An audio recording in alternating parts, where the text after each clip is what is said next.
Good morning and greetings. We're on day 133, July 29th, 2026, year 591 in the AM.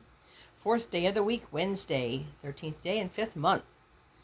The waste shall be builded, trusting the slow work of restoration. Daily devotion by Apostle Shane Vaughn. Isaiah 61:4, and they shall build the old wastes, and they shall rise up the former desolation. They shall repair the waste cities, the desolation of many generations.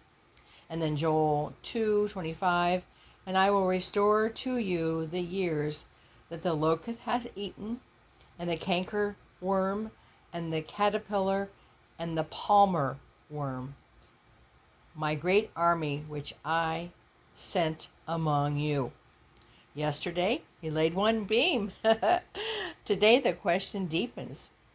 Can the waste really be builded?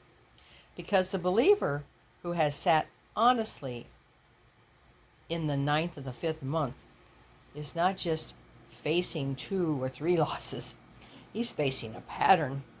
Years that the locust has eaten, wasting that has been multiplied across more than one season of life. Desolation that has accumulated for so long they have begun to feel like permanent geography rather than temporary catastrophe. Wow, what a statement. Isaiah 61 and 44 contains a sweeping word for exactly this moment.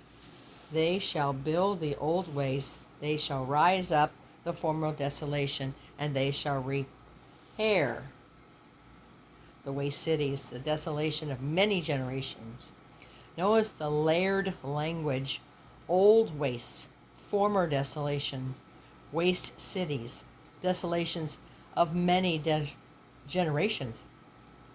The prophet is not promising the repair of recent damage only. He is promising the rebuilding of cumulative loss, the waste that spanned generations, the desolations that has been desolations for longer than anyone remembers. This is the prophet's answer to the believer who has just sat in the ruins and now wondering whether the ruins are too vast to rebuild. The answer is the rebuilding is not measured by the speed of desolation, but by the faithfulness of the rebuilder. Yahweh restores at a different rate than human catastrophe destroys. Your catastrophe is fast. Desolation is slow. Restoration is slow. Catastrophe is loud. Restoration is quiet. Your catastrophe makes headlines. Restoration is mostly off screen. But the rate of which it proceeds does not change the fact that it proceeds. The waste will be builded. Joel 2:25 makes the same promise in personal economy language. I will restore to you the years that the locust hath eaten. The years? Not the harvest of one season, but the years? Joel does not say Yahweh will explain the years of locusts. He does not say Yahweh will reverse time. He says Yahweh will restore to you the years. Will give you in the future an abundance that compensates for what has eaten in the past, until what was lost feels like background and what was given feels like foreground. What does this look like for the wilderness believer on the 13th day of the 5th month? It looks like trust. The trust that one beam laid yesterday is part of a long pattern.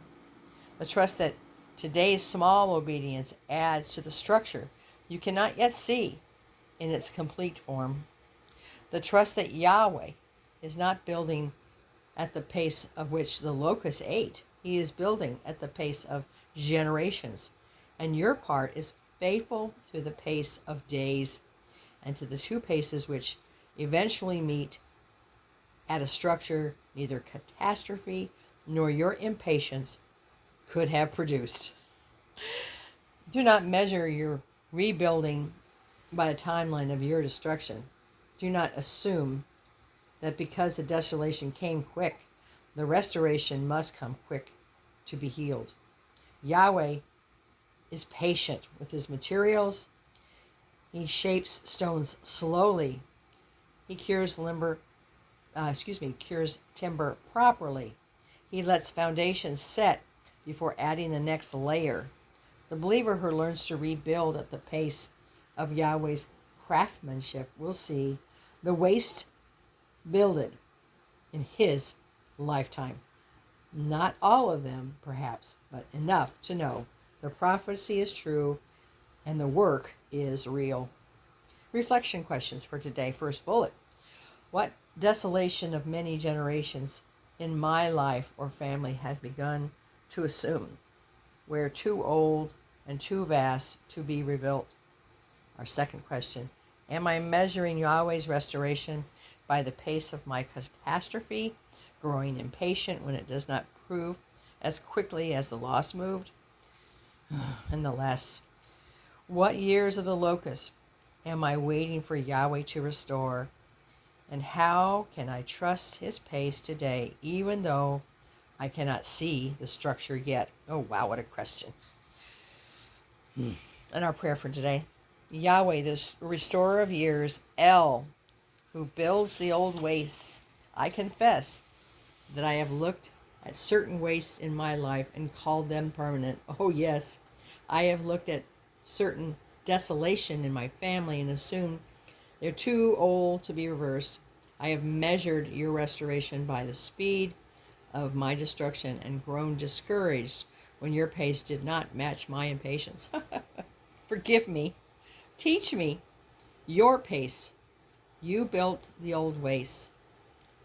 Your pace and your repair of the waste cities. You raise up the desolation of many generations. You restore the years that the locust has eaten. You do not promise to do it on my timeline.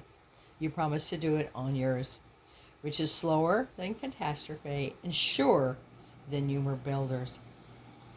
Bring the specific desolation of might before me today, blank, blank, and blank. I lay them down, not asking you to rebuild them in my schedule, but trusting that you are building them in yours, and that the small beams I lay today are part of the structure you're quietly raising. Make me faithful at the pace of days while you work faithfully at the pace of generations. Let the two paces meet in a structure that neither catastrophe nor my impatience could have produced. Amen. In Yeshua's name, the chief cornerstone, whose resurrection took 3 patient days. Amen. Thank you for joining me today for day 133. The wastes shall be builded. Yahweh bless you.